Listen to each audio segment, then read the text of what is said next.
ఈరోజు topic FM modulator, next narrow band and wide band frequencies. First FM modulator. FM modulator using మనం ఫెట్ use చేస్తాం కాబట్టి field effect transistor, కాబట్టి ఫెట్ reactance modulator అని కూడా అంటారు. ట్రాన్సిస్టర్ ఏఎం మాడ్యులేటర్లో మనం ట్రాన్సిస్టర్ యూజ్ చేస్తున్నాం, ఎఫ్ఎం మాడ్యులేటర్లో ఫీల్డ్ ఎఫెక్ట్ ట్రాన్సిస్టర్ని యూజ్ చేస్తాం. This is the FET. ఫెట్లో మనకి 3 టెర్మినల్స్ ఉంటాయి, gate, drain, source. Next gate నుంచి మనము ఒక కెపాసిటర్, రెసిస్టర్ కనెక్ట్ చేసాం, RC. This is the tank circuit. కెపాసిటర్లో ఫ్లో అయ్యే కరెంటు ఐబి, బయాస్ కరెంట్. రెసిస్టర్లో మనకి అక్రాస్ రెసిస్టర్ దగ్గర మనకు voltage EG, gate voltage. Next డ్రైన్లో ఫ్లో అయ్యే కరెంటు ఐ. మనం ఇన్పుట్ మనం అప్లై చేస్తున్నాం, ఇక్కడ ఇన్పుట్ ఇంపిడెన్స్ జెడ్ అనేది between the terminals A and A dash, A to A dash దగ్గర మనం ఇంపిడెన్స్ ఫైండ్ అవుట్ చేయాలి.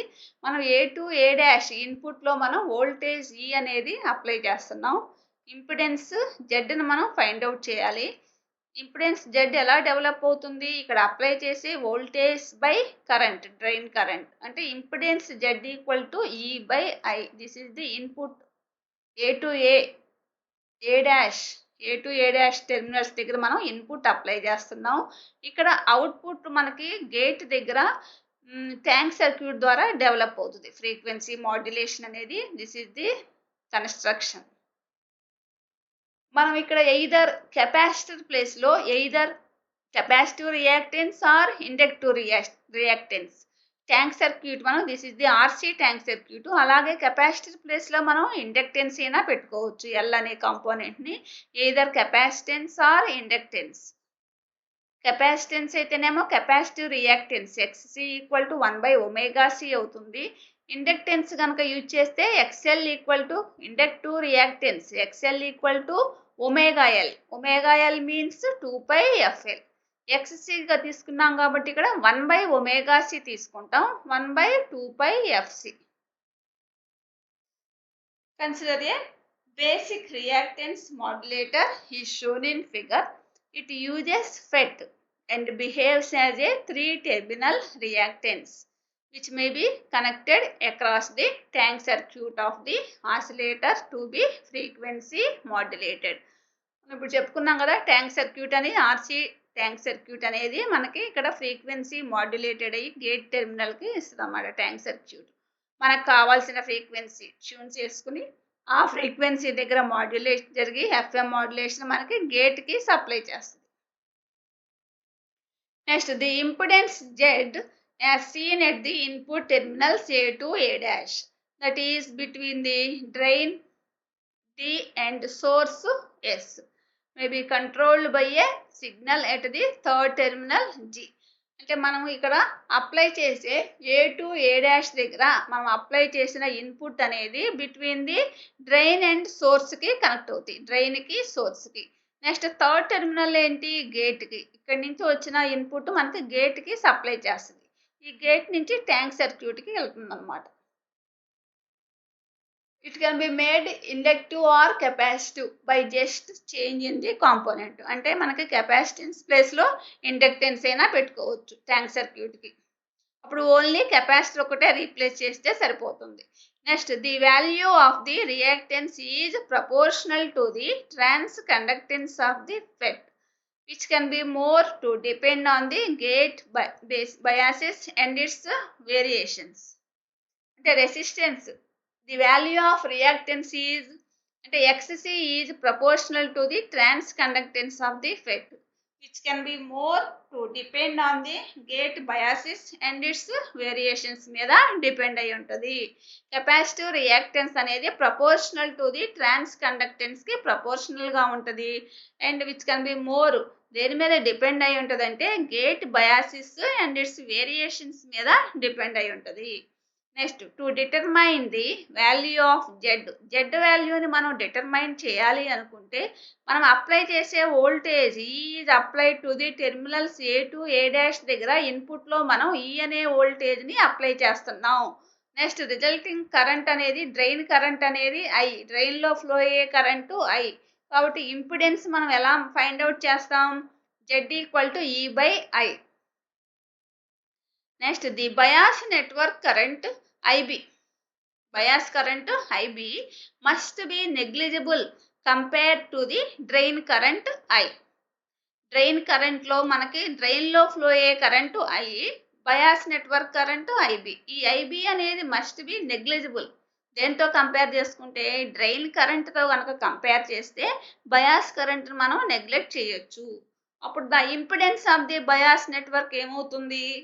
మనం బయాస్ కరెంట్ నెగ్లిజిబుల్ మీన్స్ లో వాల్యూ, కాబట్టి ఇంపిడెన్స్ అంటే Z equal to E by I. కాబట్టి the impedance of the bias network must be large అవుతుంది. ఎందుకంటే IB అనేది లో అయినప్పుడు మనకి బయాస్ నెట్వర్క్లో ఫ్లో అయ్యే ఇంపిడెన్స్ అనేది 1 బై లో ఏమవుతుంది? హై వాల్యూ అవుతుంది. కాబట్టి the impedance of the bias network must be large. Next point, the drain to gate impedance XC must be greater than the gate to source impedance or preferably more than 5 times. అంటే between the gate కి drain కి impedance ఏంటి? XC. ఈ XC అనేది must be greater than the gate to source impedance. First gate to drain impedance ఏమో XC, gate to source impedance ఏమో R. కాబట్టి XC is far greater than R అనే condition మీద మనం అప్లై చేస్తాం. అంటే 5 to 10 టైమ్స్ ఎక్కువగా ఉంటుంది అనమాట XC అనేది R కన్నా. కాబట్టి gate to drain impedance is far greater than the gate to source impedance. ఆ కండిషన్ పైన ఆ కండిషన్స్ అన్ని యూజ్ చేసుకుని మనం first gate voltage,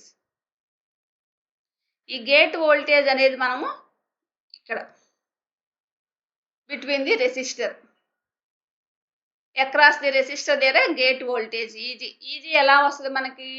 current into resistance. Current ఎంత?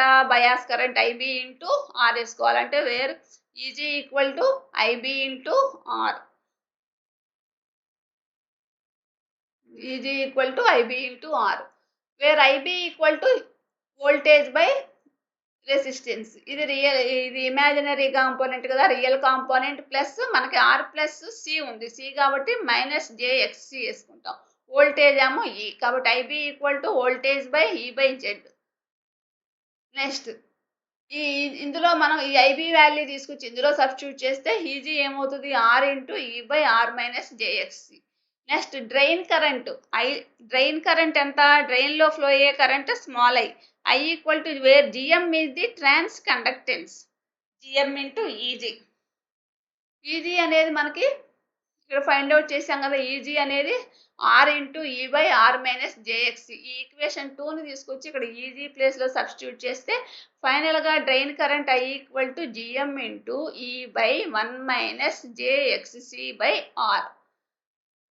నెక్స్ట్ ఇక్కడ Z equal to E by I. మనం టోటల్ ఇంపిడెన్స్ ఫైండ్ అవుట్ చేయాలి అనుకుంటే Z equal to E by I, where E by I అంటే ఈ ఫార్ములా అంతా తీసుకొచ్చి ఇక్కడ పెట్టాలి.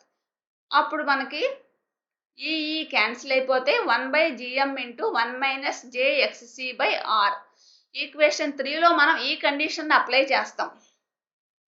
XC is far greater than R, అంటే between the gate to drain impedance is far greater than the gate to source impedance అని మనం ఫస్ట్లో చెప్పిన కండిషన్ అప్లై చేసి XC అనేది ఫార్ గ్రేటర్ దాన్ R కాబట్టి 1 అనే టర్మ్ను మనం నెగ్లెక్ట్ చేస్తాం. ఇక్కడ XC is far greater than R కాబట్టి 1 మైనస్ తీసుకుకోకుండా ఓన్లీ 1 అనే దాన్ని నెగ్లెక్ట్ చేసి డైరెక్ట్గా మనం Z equal to only imaginary కాంపోనెంట్స్ని తీసుకుంటాం. Minus JXC by GM into R.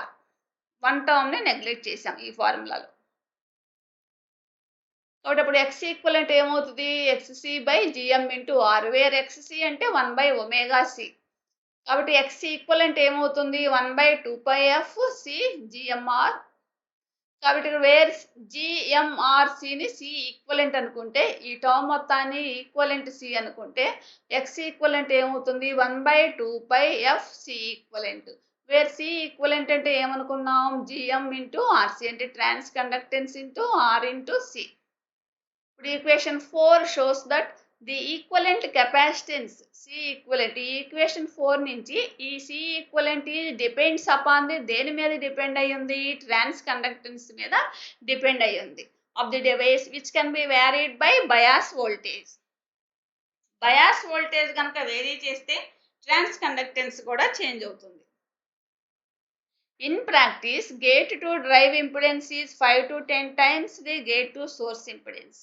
మనం ఫస్ట్ లో చెప్పుకున్నాం కదా, XC is far greater than R అని. Let XC equal to N into R. From figure, the carrier frequency XC equal to NR. కానీ XC అనేది 1/ωc కి equal కాబట్టి 1/ωc equal to NR తీసుకుంటే C ఈక్వల్ టు మనకి ఇక్కడ దీని నుంచి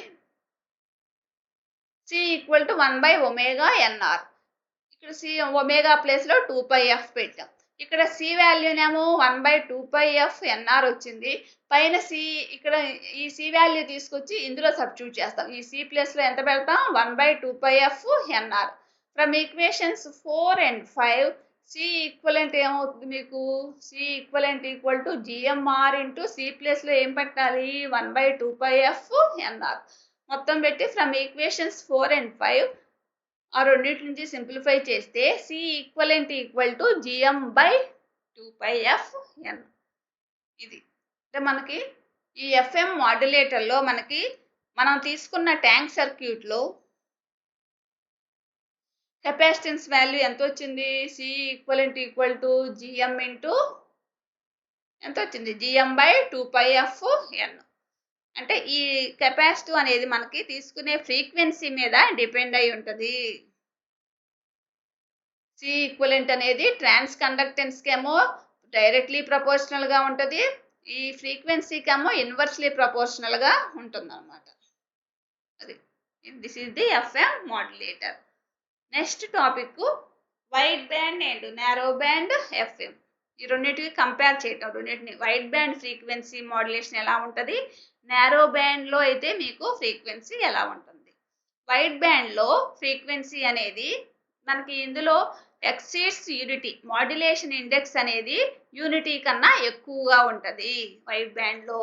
నారో బ్యాండ్లో అయితేనేమో less than unity, modulation index అనేది 1కి బిలోనే ఉంటుంది. యూనిటీని మనం 1 కన్నా ఎక్కువ అంటే 100% మాడ్యులేషన్ కన్నా ఎక్కువగా ఉన్నప్పుడు ఈ వైడ్ బ్యాండ్ ఫ్రీక్వెన్సీస్ వస్తాయి. Since the maximum frequency deviation ఎంత ఉంటుంది అంటే ఇందులో 75 kHz ఉంటుంది. అండ్ మాడ్యులేటింగ్ ఫ్రీక్వెన్సీ రేంజ్ ఎంత ఉంటుంది, 5 to 2500. Modulation index in narrow బ్యాండ్లో అయితే మీకు 3 kHz అండ్ ది మ్యాక్సిమం ఏమో 5 kHz.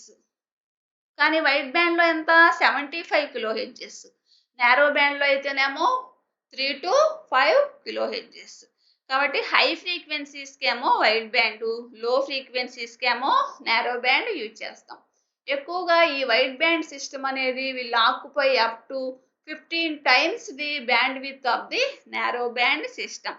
మనం బ్యాండ్ విత్ ఫార్ములా ఏంటి, 2 into FM. మనం ఇక్కడ అంటే నారో బ్యాండ్లో మనకి 5 ఉందనుకోండి బ్యాండ్ విత్, వైడ్ బ్యాండ్లో 15 times ఎక్కువగా ఉంటుంది, 5 into 15. అలా result in wide band systems. ఎక్కువగా మనము ఇవి ఎక్కడ యూజ్ చేస్తామంటే వైడ్ బ్యాండ్ సిస్టమ్స్ అనేది ఎంటర్టైన్మెంట్ బ్రాడ్కాస్టింగ్లో యూజ్ చేస్తాం. కానీ నారో బ్యాండ్ సిస్టమ్స్ని ఎక్కడ ఎంప్లాయ్ చేస్తాం, ఓన్లీ కమ్యూనికేషన్స్లోనే యూజ్ చేస్తాం. ఎక్కడంటే లైక్ మొబైల్ కమ్యూనికేషన్ సర్వీసెస్లోను, include police, ambulances, taxi, cabs, radio control appliances, repair services, ఇలాంటి చోట కమ్యూనికేషన్ పర్పస్గా మనం నారో బ్యాండ్ ఫ్రీక్వెన్సీని యూజ్ చేస్తాం.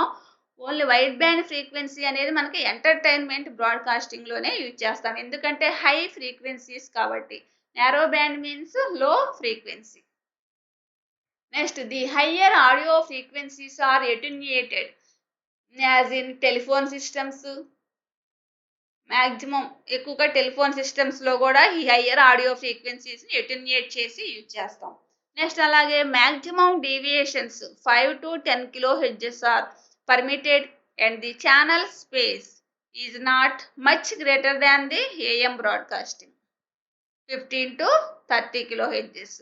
అంటే ఎక్కువగా మనం లో ఫ్రీక్వెన్సీస్లో నారో బ్యాండ్ ఫ్రీక్వెన్సీస్ని యూజ్ చేస్తాము. హై ఫ్రీక్వెన్సీస్ దగ్గర వైడ్ బ్యాండ్ ఎఫ్ఎంని యూజ్ చేస్తాం. ఇది differentiation between the wide band FM and narrow band FM. మనం లాస్ట్ క్లాస్లో ఎఫ్ఎం ఇంట్రడక్షను, ఎఫ్ఎం ఈక్వేషను చెప్పుకున్నాం. నెక్స్ట్ ఈ క్లాస్లో మనం FM modulator, next deviation between the are differences between the wide band and narrow band FM, ఈ 3 టాపిక్స్తో మనకి second unit complete అయింది.